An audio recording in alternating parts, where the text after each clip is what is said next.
Pernah nggak sih Anda lagi rebahan malam-malam, scroll-scroll media sosial, terus tiba-tiba kepikiran, kalau bulan depan ada kebutuhan mendadak, uangku cukup nggak ya?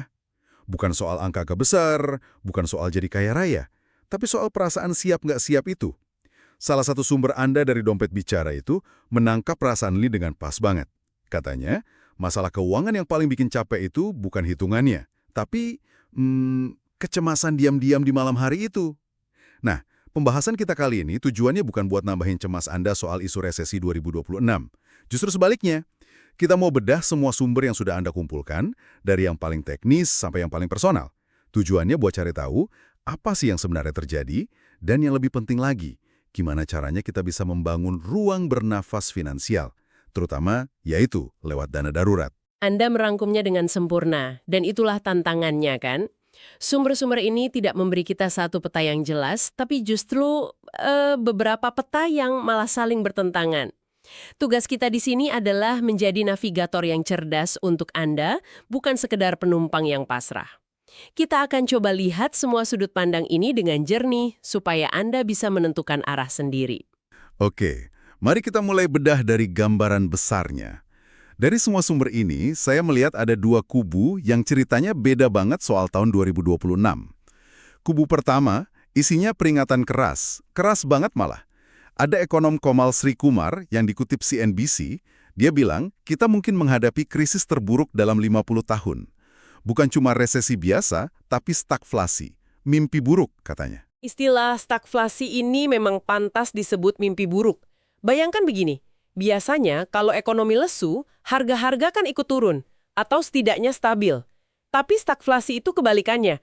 Ekonominya mandek, orang susah cari kerja, tapi harga kebutuhan pokok malah terus meroket.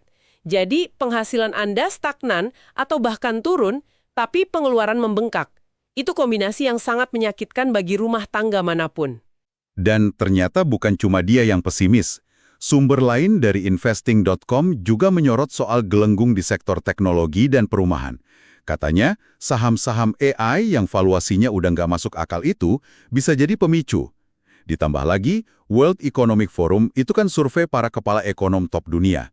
Dan lebih dari separohnya, 53%, masih yakin ekonomi global bakal melemah. Jadi, rasa cemas ini ada dasarnya ya. Tentu, kekhawatiran itu valid dan didukung data. Tapi, disinilah ceritanya jadi menarik. Karena ada kubu kedua yang suaranya lebih tenang. Mereka bilang, tunggu dulu, situasinya nggak segelap itu. Sumber dari BMT PAS misalnya, mereka melihat 6 indikator kunci. Nah, ini dia. Mereka menyebut PDB real, kurva imbal hasil obligasi, tingkat pengangguran. Jujur saja, buat orang awam seperti saya, ini terdengar seperti bahasa alien. Bisa tolong dijelaskan nggak? Kenapa indikator-indikator ini bisa memberikan gambaran yang lebih optimis? Tentu. Mari kita ambil satu contoh paling terkenal ya, kurva imbal hasil obligasi atau yield curve. Yield curve. Oke? Anggap saja ini semacam alarm kebakaran di pasar keuangan. Alarm kebakaran. Oke, saya suka analogi itu. Normalnya, kalau Anda meminjamkan uang untuk jangka waktu yang lebih lama, Anda minta bunga lebih tinggi kan? Nah, kalau kurva ini terbalik, artinya investor justru lebih takut dengan kondisi ekonomi sekarang. Sampai-sampai mereka rela dibayar lebih rendah untuk investasi jangka panjang. Itu sinyal resesi yang sangat kuat. Nah, menurut analisis BMT TAS, indikator-indikator ini termasuk yield curve tadi belum menunjukkan sinyal bahaya ekstrim. Kesimpulan mereka lebih ke arah soft landing, ekonomi melambat tapi terkendali, bukan jatuh bebas. Ini sejalan juga dengan laporan Bank Dunia yang bilang ekonomi global ternyata cukup tangguh atau surprisingly shock-proof setelah dihantam pandemi. Oke, jadi ada dua ramalan cuaca yang sangat berbeda. Satu bilang badai besar, satu lagi bilang cuma gerimis. Lalu posisi Indonesia di mana? Saya baca beberapa sumber, dari DPR RI sampai CNBC, kok kesannya kita ini jadi anak emas ya? Dijuluki the bright spot in the dark, katanya pertumbuhan kita masih kuat di sekitar 5%. Ini terdengar terlalu bagus untuk jadi kenyataan. Apa yang membuat Indonesia dianggap begitu spesial menurut mereka? Apakah kita benar-benar sekuat itu? Ya, menurut sumber-sumber itu adalah pasar domestik kita yang raksasa. Konsumsi rumah tangga jadi mesin pendorong utama. Jadi, sekalipun permintaan ekspor dari luar negeri lesu, ekonomi kita masih bisa hidup dari belanja masyarakatnya sendiri. Tapi, dan ini tapi yang besar, kita tidak boleh lupa pelajaran krisis 1998 dan 2008. Kita bukan pulau terpencil. Ketika negara maju bersin, kita bisa ikut demam.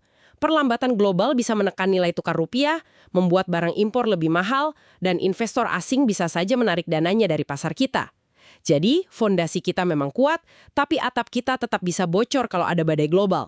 Jadi intinya kita dihimpit dari segala sisi. Pemicunya apa aja sih? Dari sumber-sumber ini, saya menangkap ada 4 hantu besar yang terus dibicarakan. Yang pertama, dan sepertinya yang paling menyeramkan, adalah utang global. Laporan World Economic Forum bilang tumpukan utang pemerintah dan swasta di banyak negara sudah sampai level rekor. Dan ini dampaknya sangat nyata. Bayangkan sebuah keluarga yang sudah punya banyak cicilan. Ketika tiba-tiba ada kebutuhan mendadak, misalnya anak sakit, mereka jadi susah cari pinjaman lagi kan? Iya, betul. Negara juga begitu. Dengan utang yang sudah menumpuk, ruang gerak kebijakan mereka jadi sempit. Kalau ada krisis baru, pemerintah jadi susah gerak untuk membantu rakyatnya. Tangannya seperti terikat. Hantu kedua, inflasi dan suku bunga. Jurnal Harian Kota menyebut inflasi ini lengket.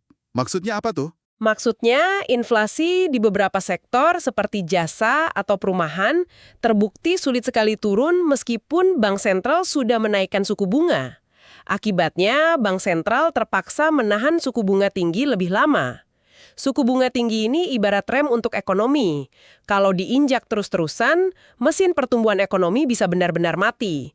Dan rem ini terasa langsung di cicilan KPR atau kendaraan kita. Oke, jadi utang dan suku bunga tinggi. Yang ketiga, geopolitik.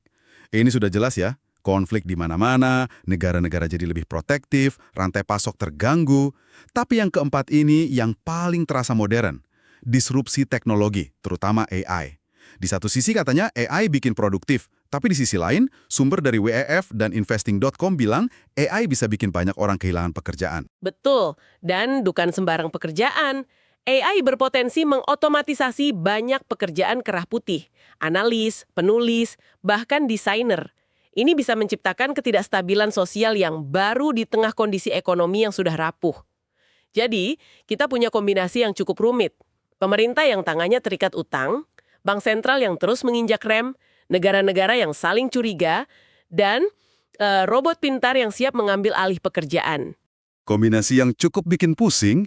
Kalau kita tarik semua isu global yang rumit ini ke kehidupan sehari-hari, apa artinya buat dompet kita? Bagaimana berita utama soal suku bunga The Fed bisa terasa dampaknya saat kita belanja di pasar? Nah, inilah jembatannya. Pikirkan begini, keputusan yang diambil oleh beberapa orang di sebuah ruang rapat Bank Sentral di Washington bisa berarti Anda harus memilih antara membayar cicilan mobil yang naik atau menunda rencana liburan keluarga tahun depan. Wow, sedekat itu ya? Itulah seberapa cepat keputusan makro bisa masuk ke dalam rumah Anda. Perlambatan ekspor global bisa berarti ada teman atau saudara kita yang bekerja di pabrik tekstil kena PHK. Itulah mengapa dana darurat bukan lagi sekadar nice to have, tapi menjadi peredam kejut antara keputusan global dan ketenangan keluarga Anda. Oke, jadi dana darurat ini ibarat sekoci penyelamat. Kita sudah siapkan, sudah siap diluncurkan kalau kapal utama bocor. Mari kita bicara praktis. Sumber dari DJKN Kemenko menyarankan minimal 3 kali pengeluaran bulanan. Tapi buat banyak orang, angka itu terdengar besar dan bikin minder duluan. Bagaimana cara memulainya? Kuncinya adalah jangan lihat target akhirnya, tapi lihat langkah pertamanya. Alokasikan minimal 10% dari penghasilan. Kalau itu pun berat, mulailah dari angka yang paling nyaman, bahkan jika itu hanya Rp100.000 sebulan. Yang penting adalah membangun kebiasaan. Dan yang krusial, tempat menyimpannya.